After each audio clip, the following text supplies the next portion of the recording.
విశాఖలో మత్స్యకారుల మధ్య మళ్లీ రింగు వలల వివాదం మొదలైనట్లు కనిపిస్తుంది. అనుమతి లేకుండా నిషేధిత రింగు వలలతో వేట కొనసాగించొద్దంటూ సాంప్రదాయ మత్స్యకారులు చెబుతున్నారు. తమకు ఉపాధి లేకుండా తీవ్ర ఇబ్బందులు పడుతున్నామని రింగు వలల మత్స్యకారులు ఆవేదన వ్యక్తం చేస్తున్నారు.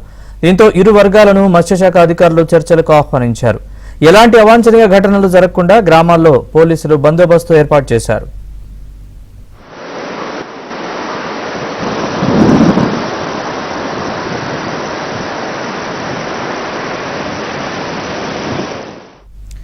విశాఖలో మత్స్యకారుల మధ్య మొదలైన రింగు వలల వివాదానికి సంబంధించి మరింత సమాచారం మా ప్రతినిధి నాయుడు అందిస్తారు. మత్స్యకారుల మధ్య మళ్లీ రింగు వలల చిచ్చు మొదలైనట్టు తెలుస్తుంది. ఈ నేపథ్యంలో మత్స్యకార గ్రామాల్లో పోలీస్ పహారా కొనసాగుతుంది. గతంలో ఇదే వివాదంతో అటు సాంప్రదాయ మత్స్యకారులు అలాగే రింగు వలల మత్స్యకారుల మధ్య కూడా వివాదం చెలరేగడం, బోట్లు తగలడం, సో పూర్తి స్థాయిలో భారీ స్థాయిలో వివాదం చెలరేగింది. ఆ మధ్య కొట్లాట్ల వరకు జరిగినటువంటి పరిస్థితి, ధర్నాలు, ఆందోళనలు కూడా కొనసాగారు. అయితే అప్పుడు మంత్రులు అలాగే జిల్లా అధికారుల సమక్షంలో కొంతవరకు సర్దుమగనైనప్పుడు కూడా ఇప్పుడు ప్రస్తుతం అయితే మళ్ళీ ఆ వివాదం చెలరేగినట్టు మనకు కనిపిస్తుంది. ప్రస్తుతం అయితే మనం చూస్తున్నాం, ఎండాడ జాలారిపేటలో ఉన్నాం.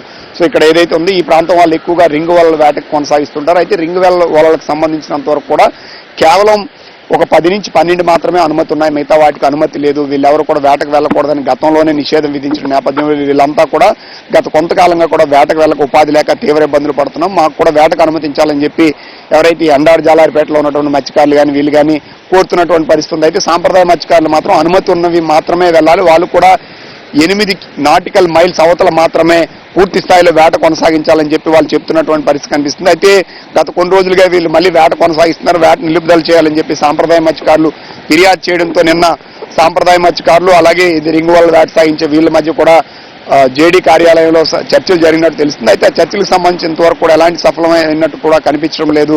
సో పూర్తిస్థాయిలో అనుమతి ఉన్నవి అవి 8 నాటికల్ మైల్స్ అవతల మాత్రమే వాటిని కొనసాగించాలి, తర్వాత కొనసాగించడానికి వీలు లేదని చెప్పి సాంప్రదాయ మత్స్యకారులు చెప్తున్నారు. మరోవైపు ఏవైతే రింగు వలలు ఉన్నాయో అవి కూడా పూర్తిగా నిషేధించాలి, హైకోర్టు డైరెక్షన్స్ ప్రకారంగా అనుమతి ఉన్న వాళ్ళు మాత్రమే ఈ వేట కొనసాగించాలి, మిగతా వాళ్ళు చేయకూడదని చెప్పి నిబంధన ఉంది. దాన్ని ఉల్లంఘిస్తున్నారు కాబట్టి ఎట్టి పరిస్థితుల్లో ఇక్కడ వాళ్ళు ఎవరైనా రింగు వలలతో వేటకు వెళ్తే అడ్డుకుంటామని చెప్పి సాంప్రదాయ మత్స్యకారులు చెప్తున్నారు. వీళ్ళు మాత్రం రింగు వలల మీద ఆధారపడ్డా మమ్మల్ని వేట కొనసాగించేలా అనుమతి ఇవ్వాలి, ఎందుకంటే వందలాది మంది ఉన్నాం, దీని మీద ఆధారపడి మేమంతా కూడా ఉపాధి కోల్పోతున్నాం, సో ఎలాంటి ఆదాయం లేదు. గతంలో కూడా మా బోట్లు తగలబడిపోయినటువంటి పరిస్థితి, లక్షలు పెట్టుకున్నటువంటి వలలన్నీ మిగిలిపోయినటువంటి పరిస్థితి, వేట కొనసాగించకపోతే కష్టం అని చెప్పి ఎవరైతే రింగు వలకు చెందినటువంటి మత్స్యకారులు చెప్తున్నారు. అయితే ఇది కొనసాగించడం వల్ల పూర్తిగా మత్స్య సంపద దెబ్బతింటుంది, సో భవిష్యత్తు ప్రమాదకరంగా మారుతుంది కాబట్టి వాటిని అనుమతించవద్దని చెప్పి సాంప్రదాయ మత్స్యకారులు అయితే చెప్తున్నటువంటి పరిస్థితి ఉంది. నిన్న చర్చలు జరిగినట్టు తెలుస్తుంది, ఆ చర్చలు ఇంతవరకు సఫలం కాలేదు. మరోసారి చర్చలకు ఇరు వర్గాలను పిలిచినట్టు తెలుస్తుంది. ఈ నేపథ్యంలో ఏదైనా వివాదం చెలరేగుతుందని చెప్పి